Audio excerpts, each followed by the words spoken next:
ये है दुनिया का सबसे बड़ा अंडा और ये दुनिया के सबसे छोटे अंडों में से एक। मैं 3 अंडों को हैच करने वाला हूँ ये देखने के लिए कि इनमें से सबसे ज्यादा अच्छा पालतू कौन बनेगा। लेकिन जैसे जैसे वो बड़े हुए समस्याएं बढ़ती गई। मैंने अपना जगह, अपनी नींद और अपनी मानसिक शांति को खो दिया। लेकिन मुझे अंदाजा नहीं था कि ये सबसे ज्यादा महंगा, खतरनाक और मेरे अब तक के बनाए हुए सबसे इमोशनली ड्रेनिंग वीडियोस में से ये एक है।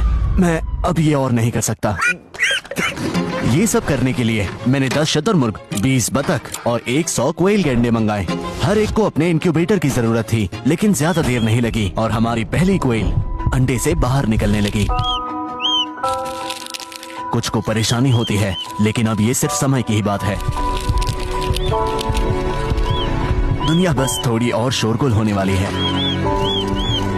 बच्चों का निकलना आसान था, पर जल्द ही मुझे उस अफरा तफरी का सामना करना पड़ा, उस तनाव और खतरे का जिसका मुझे कोई अंदेशा नहीं था। मगर अभी के लिए ये कोयल्स बहुत ज्यादा छोटे हैं। जरा देखो इन्हें, मैं डैड हूँ, सिक्के से मुश्किल से बड़े और पास्ता के टुकड़े से भी हल्के। मैं इन्हें वयस्क होने तक बड़ा करूँगा, साथ ही बतख और शुतुरमुर्ग को भी। पर मैं उन्हें एक ब्रूडर में डालता हूँ, क्योंकि एक बतख निकलने वाली है। आप देख सकते हैं कि वो बस मुश्किल से हिल रहा है।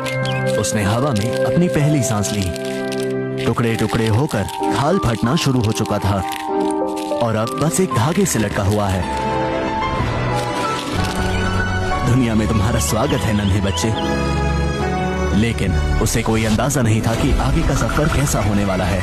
लेकिन कोयल के विपरीत, वो जिस पहली हिलती हुई चीज को देखेंगे वो उससे जुड़ जाएंगे। आमतौर पर ये उनकी माँ होती है, लेकिन इस मामले में ये मैं हूँ। उनमें से 6 अंडे फूट चुके हैं और केवल एक ही बचा है।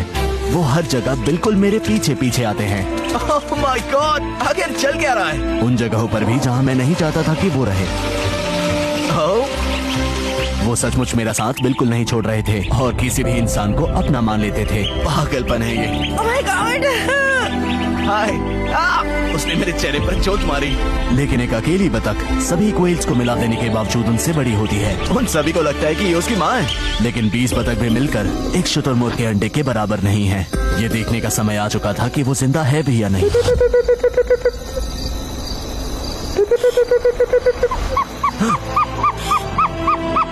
ओह माय गॉड, ड्यूड, इसके अंदर एक ऑस्ट्रिच का बच्चा है। वो अब किसी भी दिन अंडे से निकल सकते हैं, लेकिन मेरा घर अभी शुतुरमुर्ग पालने के लिए तो बिल्कुल नहीं बना है अब तक। ये काम करेगा।